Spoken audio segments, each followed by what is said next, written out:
বন্ধুরা, wings and Miles YouTube চ্যানেলে আপনাকে স্বাগত।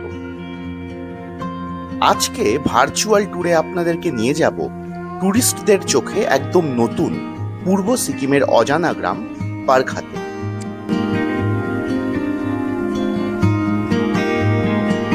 পারখাতে যাওয়ার জন্য আমরা কলকাতা থেকে সারা রাত বাস জার্নি করে ভোরে এসে পৌঁছলাম শিলিগুড়ি জাংশনে।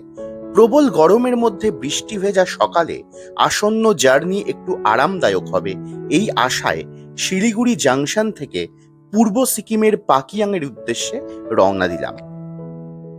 এ প্রসঙ্গে উল্লেখ্য, শিলিগুড়ি থেকে সরাসরি গাড়ি রিজার্ভ করে পারখাতে যাওয়া যায়, তবে আমরা পাকিয়াং পর্যন্ত রিজার্ভড গাড়িতে গিয়ে সেখান থেকে শেয়ার্ড গাড়িতে পারখা যাব।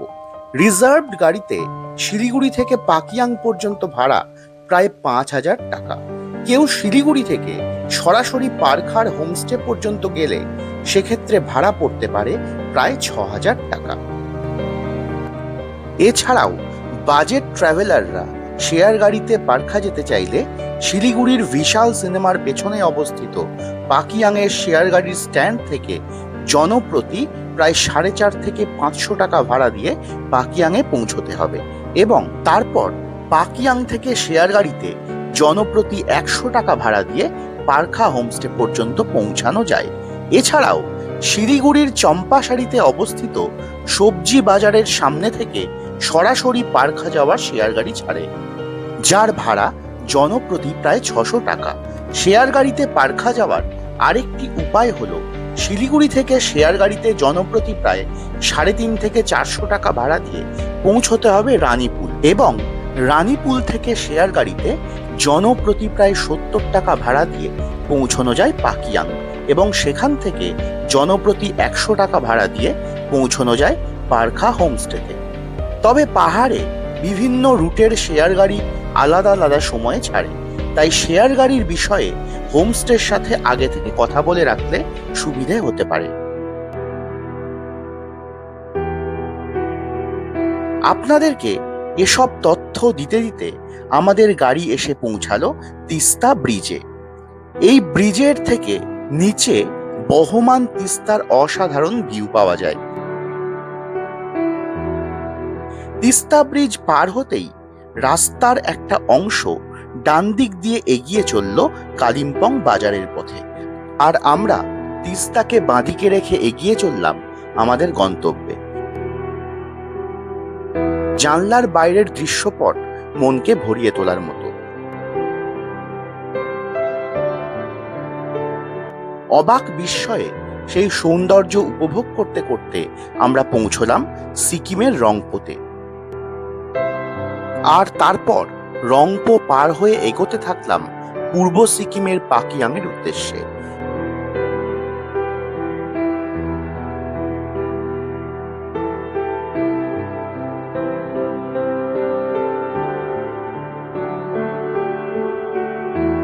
রাস্তায় একাধিকবার এরকম ব্রিজ পার হতে হলে সিকিমের বিভিন্ন জায়গায় ঘুরে আমার মনে হয়েছে পূর্ব সিকিমের রাস্তাঘাট অন্যান্য অংশের তুলনায় একটু হলেও ভালো। শিলিগুড়ি থেকে যাত্রা শুরু করার প্রায় 4.5 ঘন্টা পর আমরা এসে পৌঁছলাম পাকিয়াংয়ে।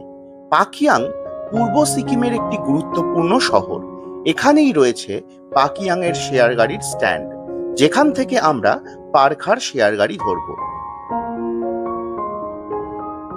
এই রাস্তা ধরে মিনিট খানেক এগোলেই পারখার শেয়ার গাড়ি স্ট্যান্ডে পৌঁছানো যায়।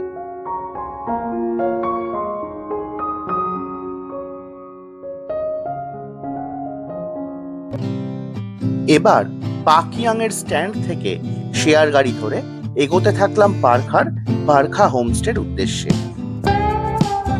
পাকিয়াং শহরের কোলাহল আর ভিড়ভাট্টা পার হয়ে আমরা এগোতে থাকলাম আমাদের গন্তব্যের পথে। পাহাড়ের আঁকাবাঁকা পথ বেয়ে প্রায় 1/2 ঘন্টা জার্নি করার পর আমরা এসে পৌঁছলাম আমাদের গন্তব্যে। মেন রাস্তা থেকে এই গলি ধরেই পায়ে হেঁটে এবার আমাদের এগোতে হবে হোমস্টের উদ্দেশ্যে।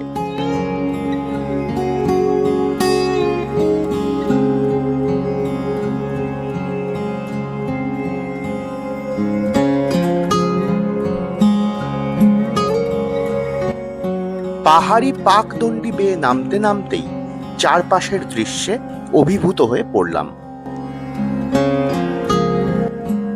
যেদিকেই দু চোখ যায় সেদিকেই যেন সবুজের উপস্থিতি। সামনের ভদ্রলোক দাদা আমাদেরকে পথ দেখিয়ে এগিয়ে নিয়ে চললেন, আর আমরাও এই অপার সৌন্দর্যের মধ্যে মন্ত্রমুগ্ধের মতো ওনাকে অনুসরণ করে এগোতে থাকলাম।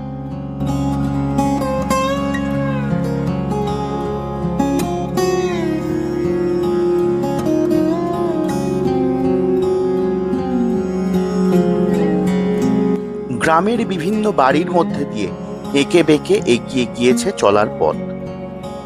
ভুট্টার ক্ষেতের মধ্যে দিয়ে এবার আমরা এগোতে থাকলাম।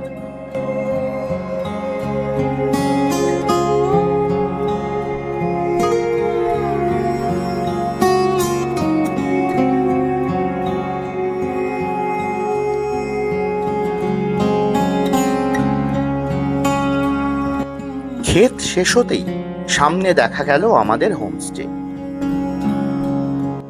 দীর্ঘ জার্নির পর হোমস্টে দেখতে পেয়ে একটু বিশ্রামের আশায় মনটা ভরে উঠল।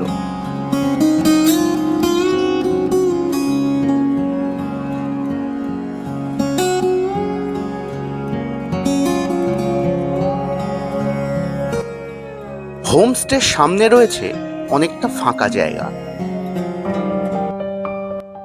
হোমস্টের সামনের এই উঠোনেই অনেকটা সময় পায়চারি করে সময় কাটিয়ে দেওয়া যায়। হোমস্টের চারপাশের পরিবেশ বেশ শান্ত। এখানে সকাল সন্ধে বসে অসংখ্য পাখির ডাক শোনা যায়। হোমস্টেতে রয়েছে পাশাপাশি 3টি রুম, যার এক পাশে থাকা একটি ছাউনির তলায় বসে সকাল সন্ধে ঘন্টার পর ঘন্টা গল্প করে সময় কাটানো যায়।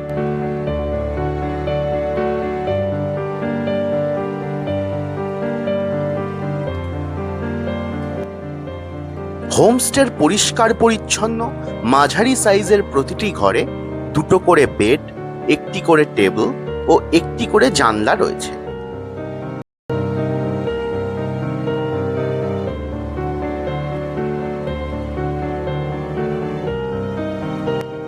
ঘরের সাথেই অ্যাটাচড বাথরুম ও ল্যাট্রিন। বাথরুমে গিজার সহ আধুনিক প্রায় সব ব্যবস্থাই রয়েছে। বাথরুমও বেশ পরিষ্কার পরিচ্ছন্ন।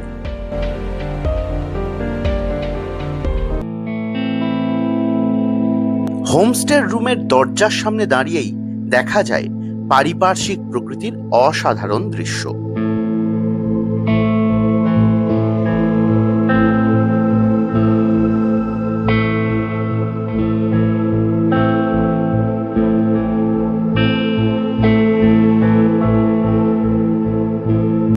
দূরে পাহাড়ের গায়ে দেখা যায় মেঘেদের খেলা আর অসংখ্য ছোট ছোট ঘরবাড়ির উপস্থিতি।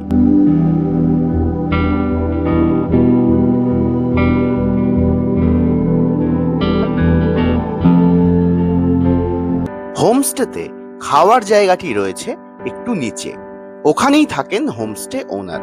হোমস্টের সামনের এই উঠোন পার হয়ে সেদিকেই এবার চললাম। সামনে বেশ কয়েকটা সিঁড়ি।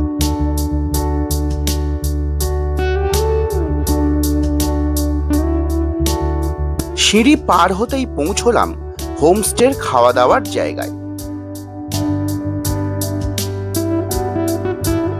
সুন্দর রং বেরঙের ফুলে ঘেরা বাসস্থান।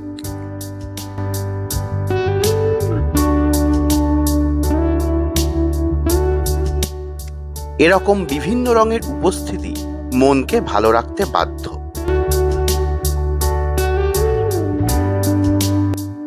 এখান থেকে আরেকটু নিচে নামলে পৌঁছানো যায় হোমস্টের নিজস্ব বাগানে।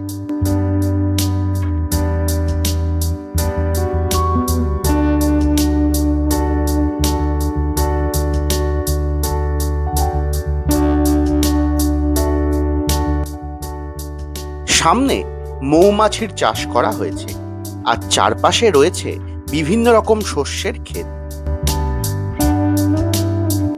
ভুট্টা সহ বিভিন্ন ধরনের শস্য ও শাকসবজি চোখে পড়ল। কিছুক্ষণ এই সবুজের মাঝে দাঁড়িয়ে থেকে এখানকার সৌন্দর্যকে উপভোগ করার পর এবার আরো সামনের দিকে এগোতে থাকলাম। ভুট্টা বাগানের মধ্যে দিয়ে এগিয়ে চলেছে পায়ে চলার সরু রাস্তা। এখানে পাহাড় ও সবুজ প্রকৃতি মিলেমিশে একাকার হয়ে গিয়েছে। আরো একটু সামনে এগিয়ে খাদের সামনে দাঁড়াতেই চোখের সামনে ফুটে উঠল এক অসাধারণ চিত্রকল্প।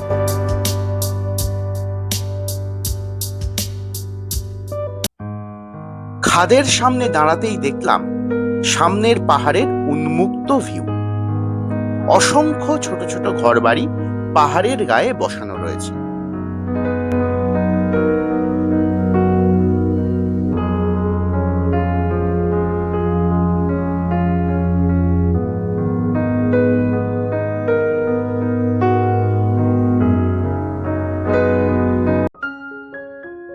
হোমস্টেতে সকাল সন্ধে গরম গরম চা বিস্কুটের ব্যবস্থা ছাড়াও ব্রেকফাস্টে পুরি সবজিও দেওয়া হয়, আর লাঞ্চ ও ডিনারে রয়েছে সাধারণ অথচ সুস্বাদু খাবার দাবারের ব্যবস্থা।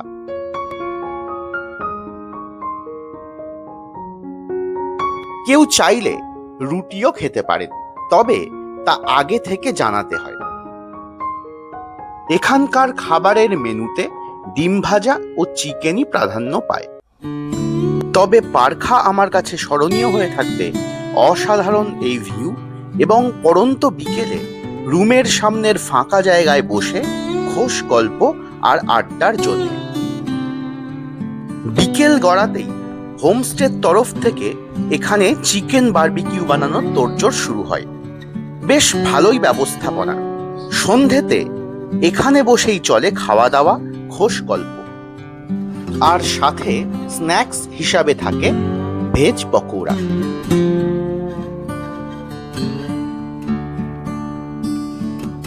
সন্ধেগুলো এখানে আরো মায়াবী হয়ে ওঠে দূর পাহাড়ের গায়ে জনবসতির মিটমিটে আলোর উপস্থিতিতে। পরের পর্বে থাকছে পারখা থেকে আমাদের সাইট সিইং এর গল্প। আজ এ পর্যন্তই, আবার দেখা হবে পরের পর্বে। ধন্যবাদ।